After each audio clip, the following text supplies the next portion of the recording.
आपका स्वागत है। दिल्ली के मुख्यमंत्री के आधिकारिक आवास शीश महल पर छिड़ा विवाद गहराने लगा है।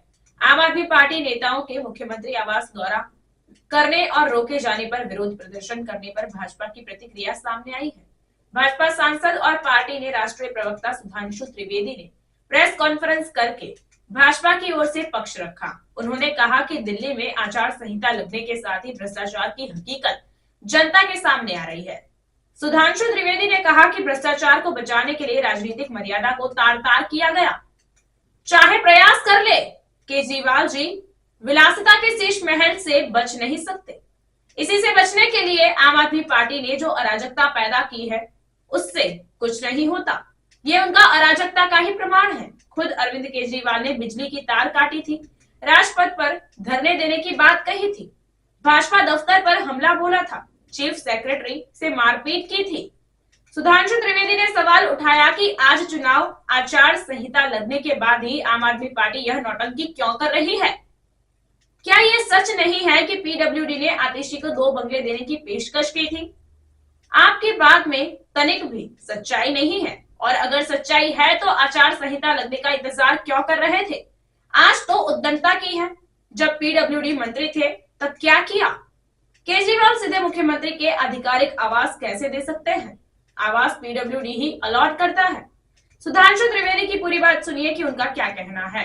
और उसी के साथ साथ राजनीतिक शिष्टाचार को किस प्रकार से ध्वस्त किया जा सकता है और राजनीतिक आचार विचार को अपने भ्रष्टाचार को बचाने के लिए किस ढंग से ध्वस्त किया जा सकता है, उसका उदाहरण दिखाई पड़ रहा है।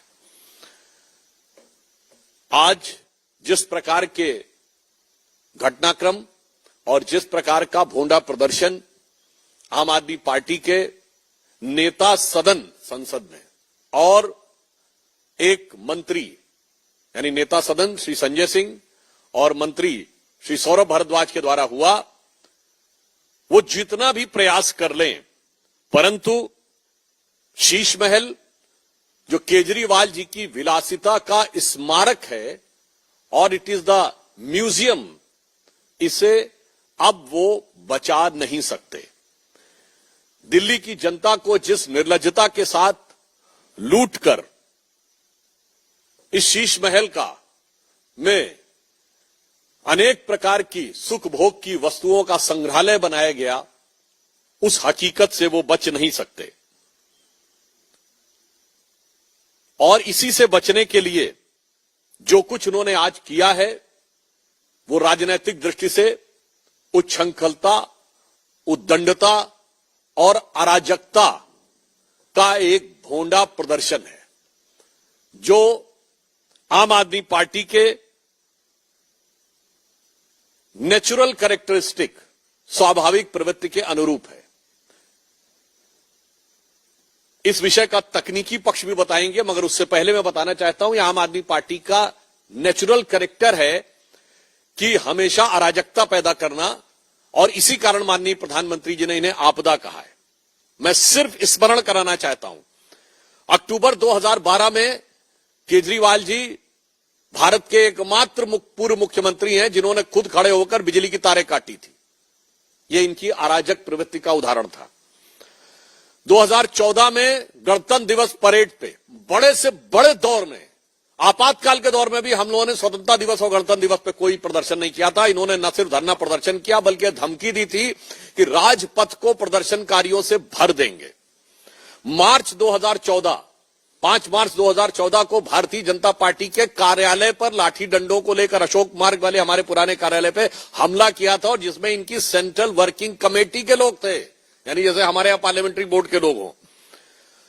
19 फरवरी 2018 को मुख्यमंत्री आवास के अंदर चीफ सेक्रेटरी के साथ भौतिक हिंसा, फिजिकल मारपीट की गई, पिटाई का आरोप। और 13 मई 2024 को अपनी ही पार्टी की सांसद स्वाति मालीवाल के साथ मारपीट। और आज 8 जनवरी 2025 को जबरन मुख्यमंत्री आवास पे पीडब्ल्यूडी मिनिस्टर कह रहा है। मैं उनसे पूछना चाहता हूं, अगर आपकी बातों में रत्ती भर भी सच्चाई थी तो आज चुनाव आचार संहिता लगने की इंतजार क्यों कर रहे थे आप? कल तक तो पीडब्ल्यूडी मंत्री महोदय के हाथ में सब कुछ था। ये लाचारी है या बाजीगरी है, ये दिल्ली की जनता भली भांति समझ रही है।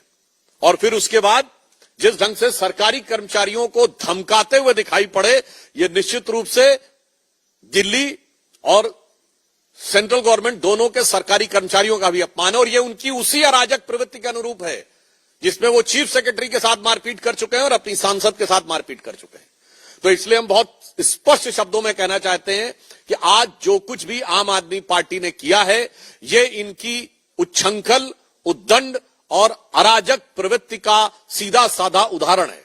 This is a glaring example of their irresponsible, insane and anarchic behaviour. अब इस विषय पे हम स्पष्ट रूप से 2-3 बातें भी कहना चाहते हैं। क्या यह सत्य नहीं है कि मुख्यमंत्री आतिशी जी को पीडब्ल्यूडी ने 2 नए आवासों का प्रस्ताव दिया था, जिसमें एक राजनिवास रोड पर और दूसरा दरियागंज में। दूसरा पॉइंट,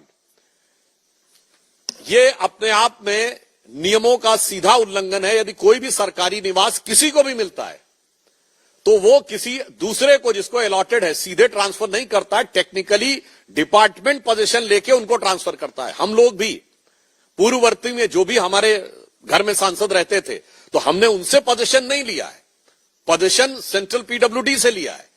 तो उसी प्रकार से ये कैसे इन्होंने कह दिया कि सीधे उन्होंने उनको दे दिया था।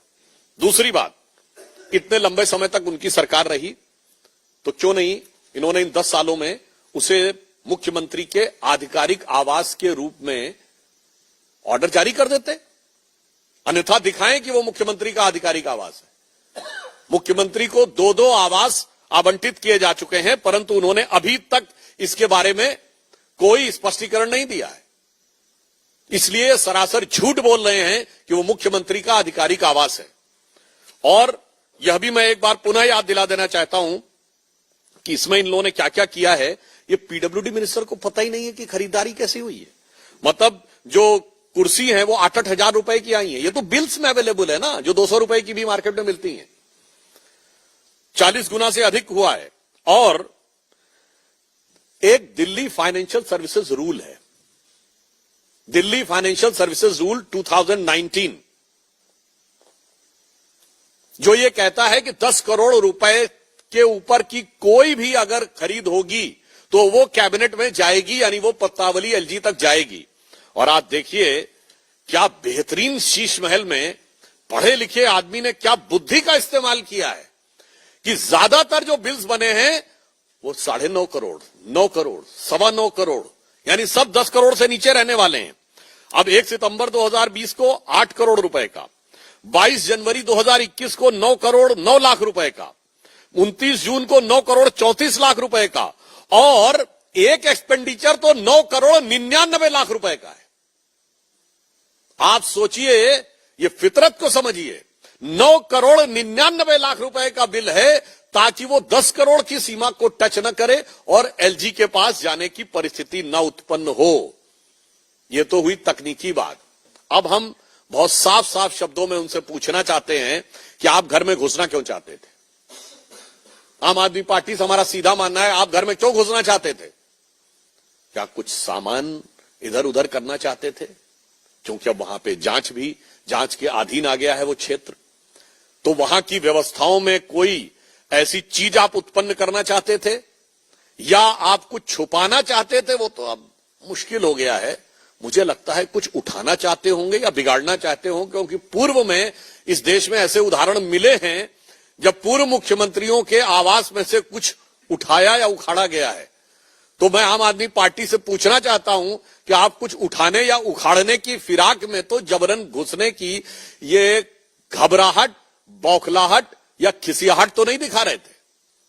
और दूसरा मैं पूछना चाहता हूं कि ये जिस प्रकार का आचरण दिखाने का प्रयास कर रहे हैं, उससे एक बात बहुत स्पष्ट है कि आम आदमी पार्टी को अब अपनी पराजय दिल्ली में दीवाल पर लिखी इबारत की तरह साफ दिखने लगी है। अन्यथा ये छटपटाहट और ये घबराहट और ये बौखलाहट उनके आचरण में दिखाई नहीं पड़ती। और फिर मैं यह भी उनसे कहना चाहूंगा अंत में कि आप कितना भी प्रयास कर लें, मतलब ये तो वो पार्टी है, मतलब ऑन द लाइटर नोट अगर हम कहें, वो जो पहले ये गीत गाती होगे, पुराना गीत था ना चाहूं घोड़ा गाड़ी, ना चाहूं बंगला गाड़ी, ना चाहूं हीरा मोती, केवल जन लोकपाल केवल हमें दे।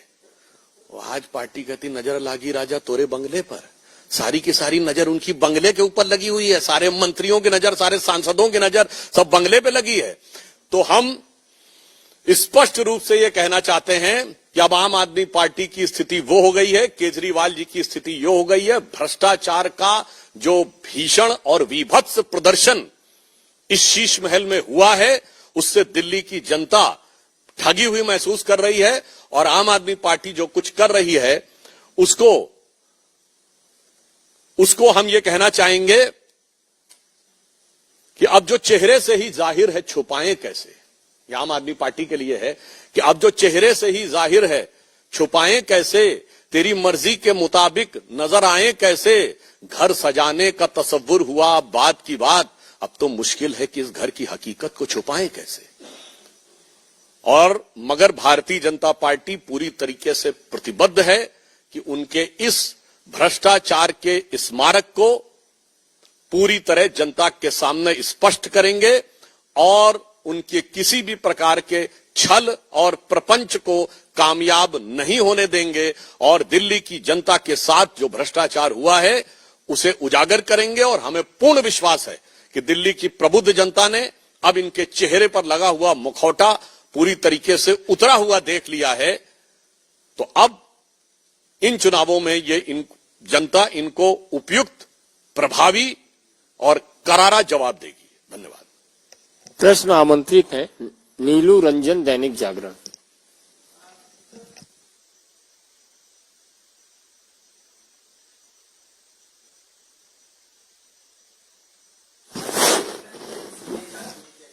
देखिए, इस विषय की ऑलरेडी जांच चल रही है। चूंकि यह मामला ऑलरेडी जांच के अधीन है, यही तो हम पूछना चाहते हैं। यह आज आया विषय क्या है आम आदमी पार्टी से? यह विषय तो 1.5 साल से चल रहा है। क्यों नहीं आपने तब कहा कि आइए देख लीजिए? हम तो यह भी नहीं कह रहे हैं आप सबको, क्यों कुछ लोगों को ही ले जाते दिखा देते। आपने तो स्थिति यह है कि जब स्वाति मालीवाल का विषय आया तो सीसीटीवी की फुटेज तक गायब थी। जो आज कह रहे हैं अंदर आइए सब दिखाएंगे, इससे समझ में आता है कौन नाटक कर रहा है और कौन हकीकत कर रहा है। और आज जिस ढंग से उन्होंने धमकाया है सरकारी कर्मचारी को, मुझे लगता है उन्हें सरकारी कर्मचारियों से क्षमा मांगनी चाहिए इस ढंग की धमकी वाली भाषा का प्रयोग करने के लिए। और वैसे मैं एक चीज जो मैं पहले भी बोल चुका हूं, मैं उसको रिपीट कर देता हूं कि इनका चरित्र कैसा बदला है। 27 अक्टूबर 2013 का केजरीवाल जी का ट्वीट है शीला दीक्षित जी के बारे में। उन्होंने कहा है कि मैंने सुना है कि दिल्ली के, ये 27 अक्टूबर 2013 और टाइम देखना हो 4:55 पे उन्होंने ट्वीट किया था, जिसमें वो कह रहे हैं कि दिल्ली की मुख्यमंत्री के घर में 10-10 एसी लगे हैं और मैंने सुना है बाथरूम में भी एसी लगे हैं। कौन भरता है उनके एसी का बिल? और आगे वो कहते हैं मेरा कलेजा कांप उठता है।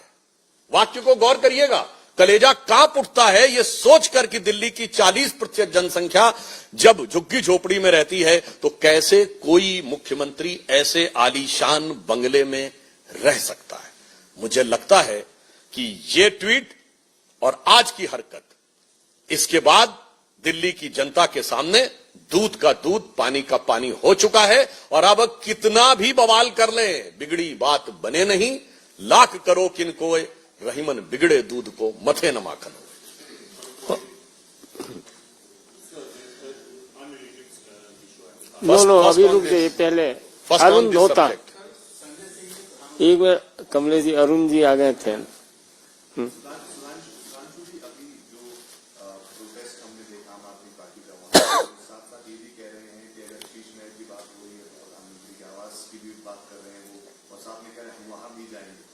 दोनों तरफ हम देख रहे हैं कि आपकी तरफ से भी आर्गुमेंट आ रहे हैं, आम आदमी आतिशी तो रोने भी लगी थी कि मुझे बार बार घर से बाहर। देखिए, पहली बात तो हम स्पष्ट रूप से कहना चाहें ये इनके नैसर्गिक अराजक चरित्र का परिचायक है।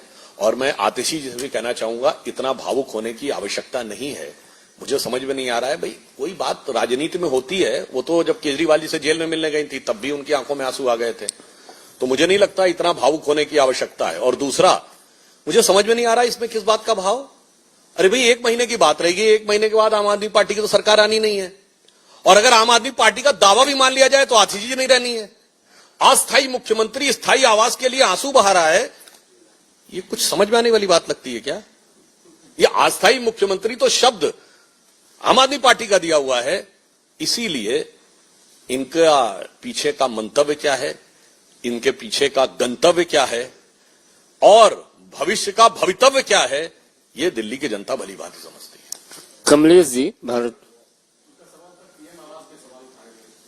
देखिए, हम एक बात कहना चाहेंगे, ये भी इनकी राजक प्रवृत्ति का प्रतीक है, और ये तो बहुत दावा करते हैं ना, पढ़े लिखे मुख्यमंत्री हैं, आईआईटी ग्रेजुएट हैं, आईआरएस ऑफिसर हैं।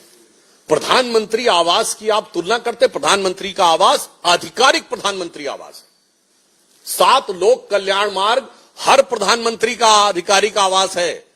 मोदी जी भी उसी में रह रहे हैं, डॉक्टर मनमोहन सिंह उसी में रहते थे, वाजपेयी जी उसी में रहे, देवगौड़ा जी, गुजराल जी, पीवी नरसिम्हा राव, चंद्रशेखर जी, वीपी सिंह जी और राजीव गांधी, बचपन से जितना हम लोगों को याद है देखते हुए आ रहे हैं। मैं चुनौती से पूछना चाहता हूं, वो क्या आधिकारिक आवास है? अगर है तो उसका आदेश दिखाइए।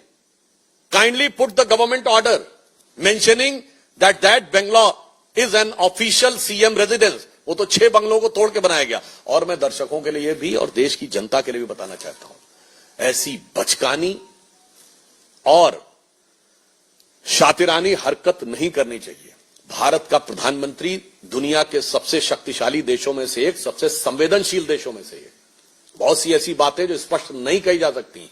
हम न्यूक्लियर फ्लैश पॉइंट के ऊपर बैठे हुए हैं, दोनों तरफ हमारे न्यूक्लियर पावर्स हैं। भारत के प्रधानमंत्री आवास में सुरक्षा की स्थिति में हर प्रकार की सुरक्षा होती है।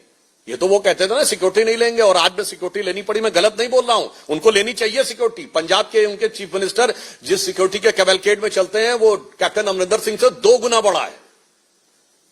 सुरक्षा की आवश्यकता है, इसका मतलब या तो आप बचकानी हरकत कर रहे थे या शैतानी हरकत कर रहे थे। अब मैं बताना चाहता हूं प्रधानमंत्री जी की सिक्योरिटी के अंदर किस प्रकार का, उसमें chemical weapon, biological weapon, missile का अटैक, एयर का अटैक, और यहां तक कि अगर भारत के ऊपर कोई एटॉमिक अटैक भी हो जाए तो उस सब की भी व्यवस्था होती है। ऐसी बचकानी, ओछी और छिछोरी बातें करके आप जनता की, प्रबुद्ध जनता को भ्रमित नहीं कर सकते, इस दिल्ली और देश की जनता को। और कोई प्रश्न? हिमांशु। अखिलेश यादव ने तंज कसा है कि जब साधु संत जाएं तो अपने साथ अपने साथी को भी ले जाएं। किस पे कसा है और क्या कहना चाहिए? नहीं, साधु संत जब जाते हैं तो अपने साथ जितनी भी बुरी चीजें हैं उनका शमन करके जाते हैं और सतोगुण को स्थापित करके जाते हैं। और इसीलिए उनकी पार्टी जिसने की गोलियां चलवाई थी साधु संतों के ऊपर और कारसेवकों के ऊपर, उसके बाद आप देखिए कि हम जो राम मंदिर के पक्ष में खड़े थे वो कहां हैं और वो कहां हैं। मगर मैं अखिलेश जी से कहना चाहूंगा, आप साधुओं पे काहे कमेंट करते हैं? साधुओं के लिए तो आपने कुछ किया नहीं था, आपने तो हज हाउस बनवाया था ना। तो मुझे लगता है उनका नैतिक अधिकार मौलवियों पे कमेंट करने का अधिक है। मुफ्ती, बारी, मुकर्रम, हाफिज, इन पे कमेंट करना चाहिए। उनको साधुओं के ऊपर कमेंट करने से बचना चाहिए, क्योंकि कहा गया है जे घर साधु न पूजिए हरि की सेवा नाई, ते घर मरघट साड़ के भूत बसे तिनमाए। अब आप समझ सकते हैं किस पे लागू होता है।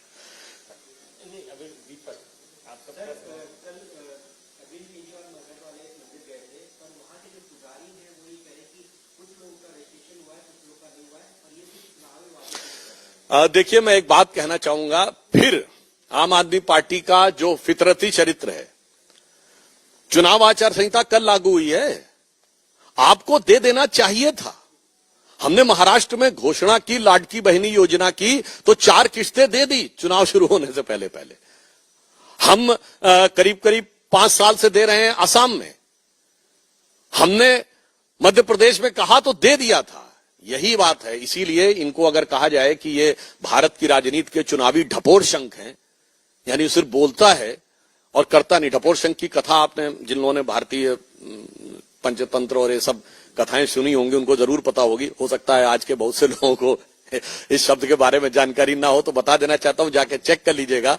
वो एक ऐसे व्यक्ति के लिए कहा जाता है जो सिर्फ बोलता ही बोलता है, करता कुछ नहीं है। यानी कथनी और करनी में जमीन आसमान का अंतर देखना हो तो केजरीवाल जी की आम आदमी पार्टी में देखिए।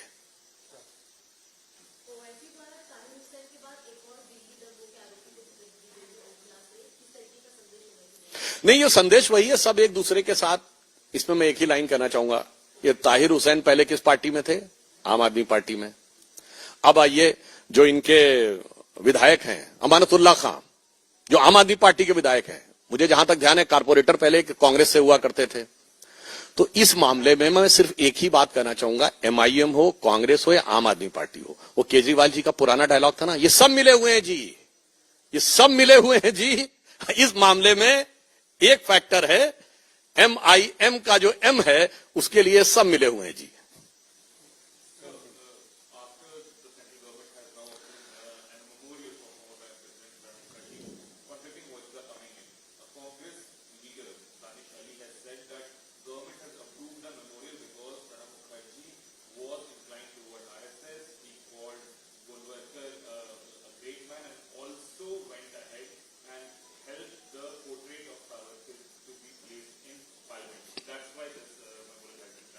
I think there are two aspects of this thing. One, how respectfully and with dignity Prime Minister Narendra Modi deals with those leaders who have contributed for this country. Pranab Mukherjee ji was given Bharat Ratna also. I would like to remind to Mr. Danish Ali that we have given Bharat Ratna to 3 Congress leaders. Madan Mohan Malviya was Congress president. P.V. Narasimha Rao was Congress President and Prime Minister, and Pranab Mukherjee was President of the India. And tallest statue of Sardar Patel. We have also given, Modi ji's government has also given Padma Awards to S.C. Zamir and Tarun Gogoi. क्या कहना चाहते हैं? आपने तो परिवार के बाहर किसी को नहीं दिया। और रही बात इसकी, आरएसएस की, तो I would like to remind to Mr. Danish Ali that Jawaharlal Nehru has praised RSS and invited RSS on 26th of January 2013. And Mahatma Gandhi has praised RSS and he has said that I has been taken to RSS camp by Sri Jamnalal Bajaj and he went to Wardha camp of RSS and he said that the RSS which is practicing discipline and untouchability को जैसे दूर करके रखा, this is प्रेजवर्दी। और ये संपूर्ण गांधी वांग्मय के खंड 89 में है, पेज नंबर भी होगा तो बाद में बता दूंगा। ये महात्मा गांधी का लिखा हुआ है। तो मुझे लगता है गांधी से बड़े राहुल गांधी के शिष्य लोग बनने की कोशिश ना करें, गांधी नेहरू से बड़े बनने की कोशिश ना करें। बस अंतिम सवाल है,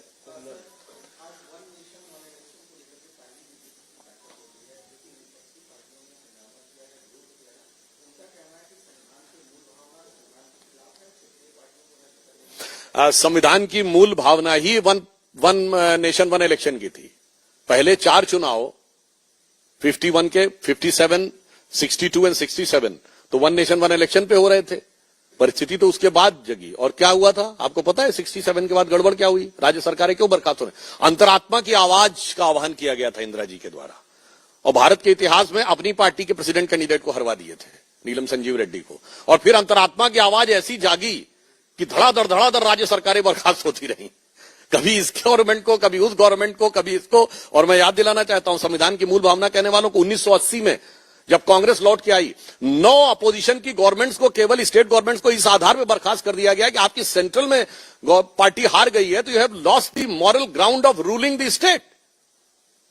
and then they are talking about हमारी 3 सरकारें 6 दिसंबर 92 को उत्तर प्रदेश की समझ में आता है, ये राजस्थान, मध्य प्रदेश और हिमाचल क्यों बर्खास्त की गई थी?